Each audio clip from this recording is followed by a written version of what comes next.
Hello अस्सलाम वालेकुम प्यारा दोस्तों, ये असांजी 9th क्लास जो असांजो जेको पहियां मोमेंटम पढ़ियोसीं, कोई relationship between the momentum and force पढ़ियोसीं। जेका पढ़ीसीं जेको मोमेंटम जेको हुयो फोर्स इक्वल्स टू छा हुयो, change in momentum divide by time. ठीकु आहे। पोइ असां नई हिते क्वांटिटी मालूम कईसीं, जॾहिं फोर्स के वक़्त सां ज़रब पिया कयूं पोइ असांखे चेंज मोमेंटम मिले पियो, जेको इहे छा जे बराबरि हुयो, इहे पाण बराबरि हुयो इम्पल्स जे। इम्पल्स जंहिंखे असां झटको चवंदा आहियूं। ठीकु आहे। अॼु असीं पढ़ंदासीं law of conservation of momentum. ठीकु आहे। Law of conservation of momentum, momentum जो बका वारो कानून।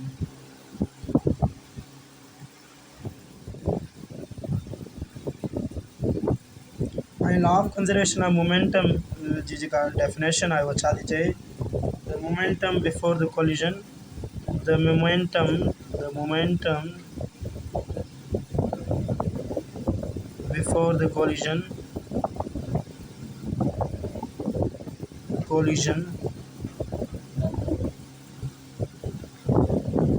and momentum after the collision.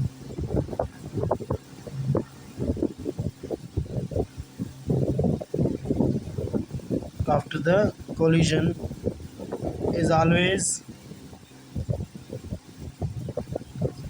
conserved.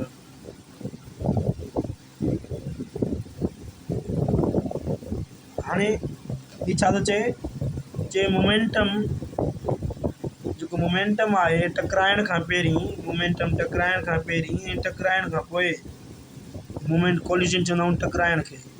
Momentum टकराइण खां पहिरीं ऐं टकराइण खां पोइ जेको before the collision and after the collision, always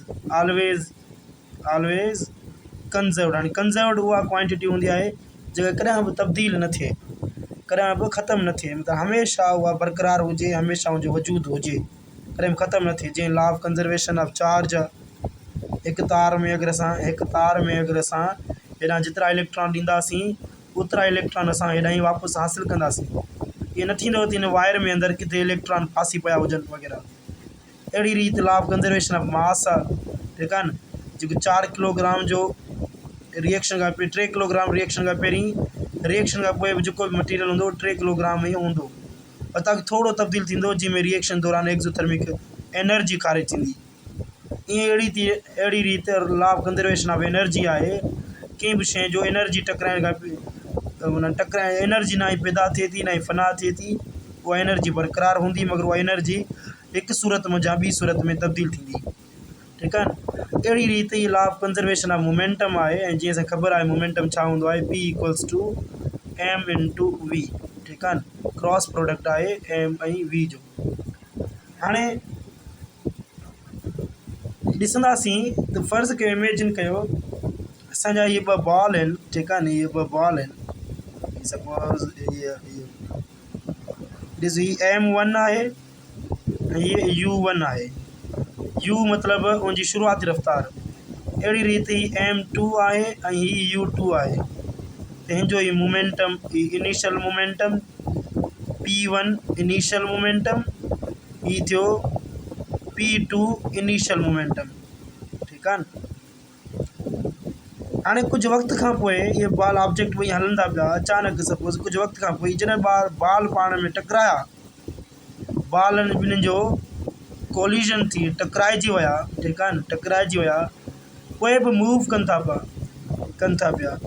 हिकिड़े जी जेका वेलोसिटी वधी वेंदी त ॿिए जी वेलोसिटी घटि थी वेंदी। त ताकी ईअं त न आहे टकराइण खां, मतिलबु हिन जो मास अगरि 3 किलोग्राम आहे, हिन जो 4 किलोग्राम आहे, टकराइण खां पोइ हीअ अचानक 5 किलोग्राम जो थी वञे ऐं हीअ अचानक हीअ 2 किलोग्राम जो थी वञे, ईअं न। मास उहो ई रहंदो। फ़र्क़ु ईंदो त छाजो ईंदो, वेलोसिटीज़ जो ईंदो, रफ़्तार जो ईंदो।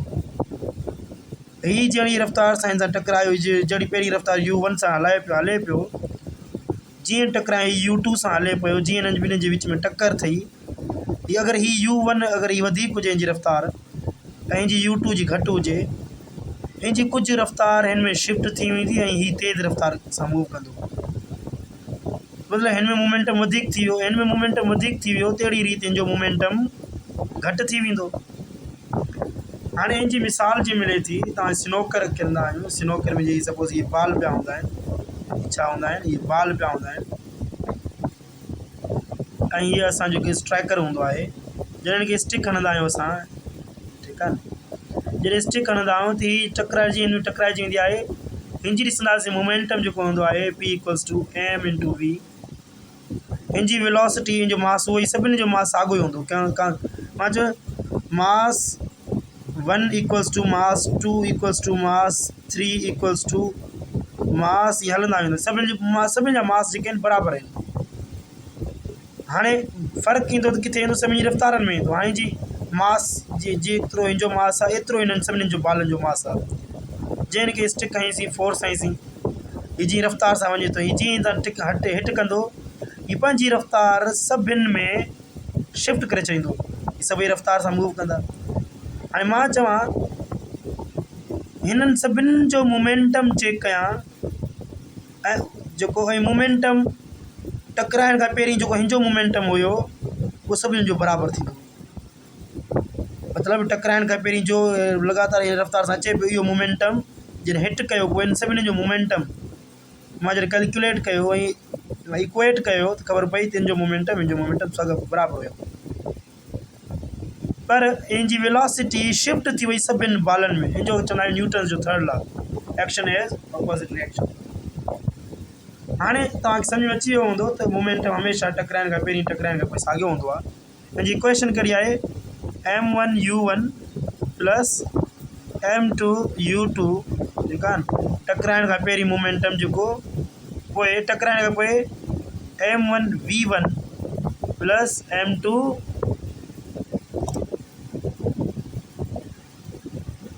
m2v2 हाणे u1 ऐं u2 जेके आहिनि मास सभिनी जा साॻा आहिनि ठीकु आहे न u1 ऐं u2 वेलोसिटी बिफोर कोलिजन टकराइण खां पहिरीं जेका रफ़्तार आहे हीअ जेका वेलोसिटी आहे v जी वेलोसिटी आफ्टर कोलिजन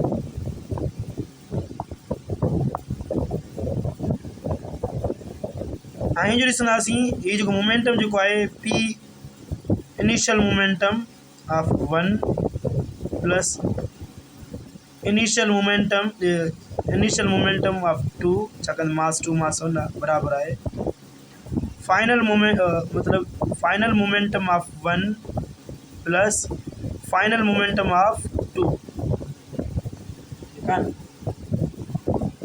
असांजी इक्वेशन आहे ऐं हिन ते असां त नंढड़ा प्रॉब्लम बि कंदासीं जीअं तव्हांखे बाक़ाइदी सम्झ में अचे त प्रॉब्लम कहिड़ी रीति कबो आहे ठीकु आहे बहरहाल उमेदु हूंदो त इहो law of conservation of momentum तव्हांखे सम्झ में अची वियो हूंदो